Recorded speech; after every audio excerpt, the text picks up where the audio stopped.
ज्ञानाचा वेध घेणारे न्यूज चॅनल कोल्हापूर माझा। राष्ट्रीय शैक्षणिक धोरणामधील बदललेल्या नवीन अभ्यासक्रमामध्ये शिक्षकाची भूमिका ही सुलभकाची असून विद्यार्थ्यांना स्वयं अध्ययनाला प्रेरणा देऊन शिक्षकांनी विद्यार्थ्यांचा कौशल्यपूर्ण क्षमताधिष्ठित सर्वांगीण विकास साध्य करावा असे प्रतिपादन महाराष्ट्र राज्य शैक्षणिक संशोधन व प्रशिक्षण संस्थेच्या सहसंचालिका डॉक्टर कमलादेवी आवटे यांनी केले। कोल्हापूर महानगरपालिका प्राथमिक शिक्षण समितीच्या वतीने आयोजित करण्यात आलेल्या इयत्ता 3री व 4थीच्या नवीन अभ्यासक्रम प्रशिक्षण समारोप प्रसंगी त्या प्रमुख पाहुण्या म्हणून बोलत होत्या। राष्ट्रीय शैक्षणिक धोरण 2020 नुसार नवीन अभ्यासक्रम व पाठ्यक्रमाची निर्मिती करण्यात आली असून सध्या इयत्ता 2री, 3री व 6वी या वर्गांसाठी नवीन पाठ्यपुस्तकांची व अभ्यासक्रमांची निर्मिती करण्यात आली आहे। त्याचे प्रशिक्षण राज्य, जिल्हा व तालुका स्तरावर सुरू आहे।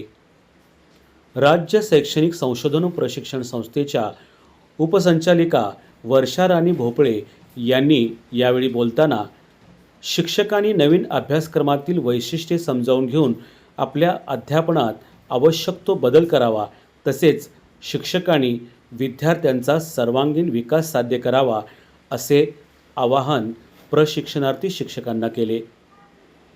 यावेळी जिल्हा शिक्षण व प्रशिक्षण संस्थेचे ज्येष्ठ अधिव्याख्याता डॉक्टर राजेंद्र भोई यांनी कोल्हापूर जिल्ह्याने नास, परक व PGIमध्ये राज्यामध्ये प्रथम क्रमांक पटकावला असून शिष्यवृत्तीच्या माध्यमातून जिल्ह्याने पुन्हा एकदा आपली गुणवत्ता सिद्ध केल्याचे आपल्या प्रास्ताविकातून स्पष्ट केले। कोल्हापूर महानगरपालिकेच्या प्रशासनाधिकारी जयश्री जाधव यांच्या कुशल मार्गदर्शनाखाली महानगरपालिकेच्या वि.स. खांडेकर विद्यालय या ठिकाणी प्रशिक्षण वर्ग सुरू आहे। प्रशिक्षण वर्गाचे समन्वयक श्रावण कोकितकर यांनी उपस्थितांचे पुस्तक देऊन स्वागत केले।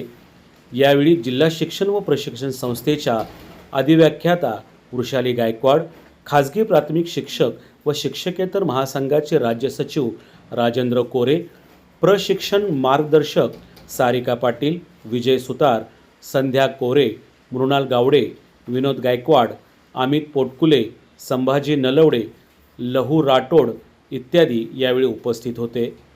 कार्यक्रमाचे सूत्रसंचालन RG कीर्तिकर यांनी केले, तर विश्वास केसरकर यांनी उपस्थितांचे आभार मानले।